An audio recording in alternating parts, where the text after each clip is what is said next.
thinks they know your story. Too sensitive, too emotional, too dramatic. The person who can't handle life. But here's the truth nobody ever told you. You don't cry because you're weak. You cry because your nervous system is doing something most people's never learned how to do. Feel reality without a filter. And whether you like it or not, that makes you more dangerous and more powerful than they think. Today we're diving into the cold psychology behind people who cry easily. Not the cute version, the real, biological, dark version, the one most people don't want to hear. Let's start. 1. The world gaslit you into thinking you're broken. If you cry easily, you've probably heard the same lines since childhood. Why are you like this? You're too dramatic. Stop overreacting. You need to toughen up. And the worst part? You believed them. You internalized their confusion as your flaw. You learned to apologize for emotions you never chose. But here's the twist that flips the whole narrative on its head. You were never too emotional. They were emotionally underdeveloped. Their tolerance was low. Not yours. That's the part nobody says out loud. Your emotional system didn't break, it evolved. 2.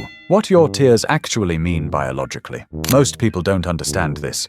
Crying is not random. Your tears have neurological meaning. Your brain has 3 unique features that explain why your emotions hit harder and faster than the average person. Let's break them down. 1. Your brain doesn't filter noise at all. Most brains use something called latent inhibition. It basically filters out irrelevant details automatically. That buzzing light? Ignored. That tiny shift in someone's voice? Ignored. The tension between 2 friends across the room? Ignored. Their brains protect them from overload by pretending most things don't exist. But your brain? It lets everything in. Every sound, every tone, every emotion, every micro-expression, every shift in the atmosphere, all of it floods your nervous system without warning. So no, you're not dramatic. You're overstimulated. You feel the world without a dimmer switch.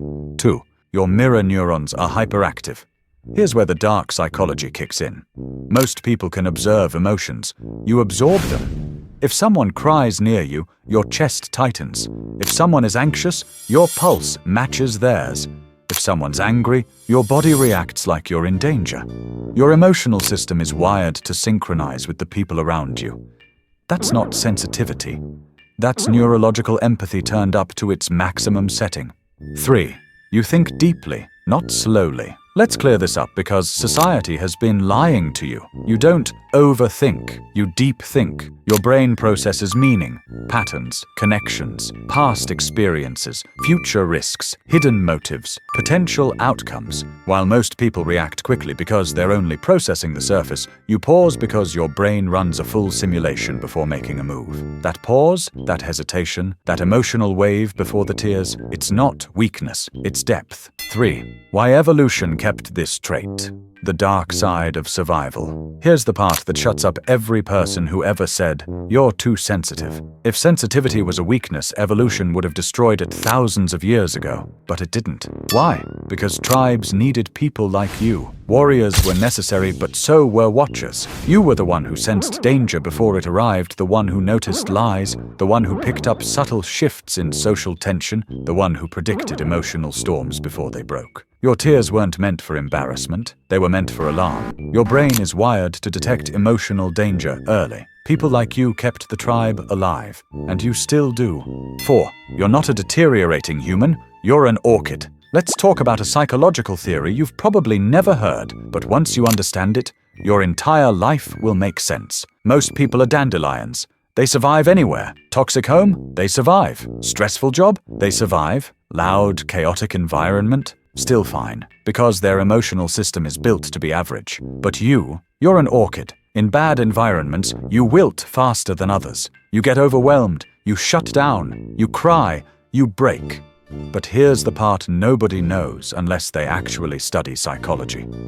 When orchids are placed in the right environment, they don't just survive. They outperform every single dandelion. You're not fragile. You're environment-specific. Your sensitivity becomes a superpower when the environment stops attacking you. 5. The real reason you cry easily. The dark truth. There's a deeper reason behind all of this. When you cry easily, it's not because you feel too much. It's because your system hits emotional overload before others even register something happened. Some people's emotions whisper. Yours shout. Some people numb everything. You amplify everything. Some people suppress their reactions. Your body refuses to store emotional toxins, so it releases them instantly. Your tears aren't weakness leaving the body. They're pressure leaving the body. If you didn't cry, you would shut down or explode or detach completely. Your tears are a release valve, a survival mechanism, a biological reset.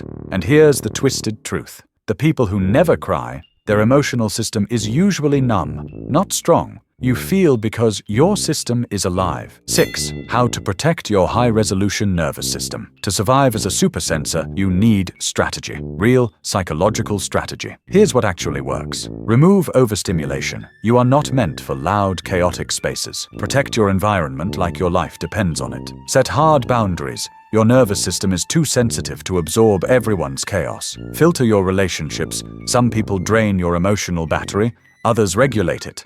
Learn the difference. Honor your shutdown moments. When you need to disappear, disappear. It's maintenance, not avoidance. Stop trying to toughen up. You're not supposed to be numb. The world has enough numb people already. Your sensitivity is your radar. Your radar is your power. And your tears. They're the cost of running a high-performance emotional system. 7. Your final identity shift. So the next time someone tells you, you're too sensitive, this is why you struggle, or you need thicker skin, remember this.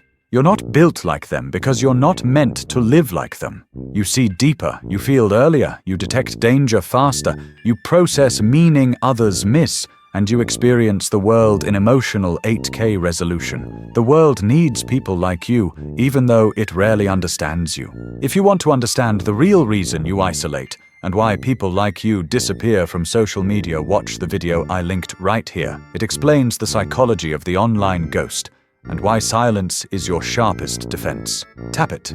Don't think. Just go. I'll meet you there.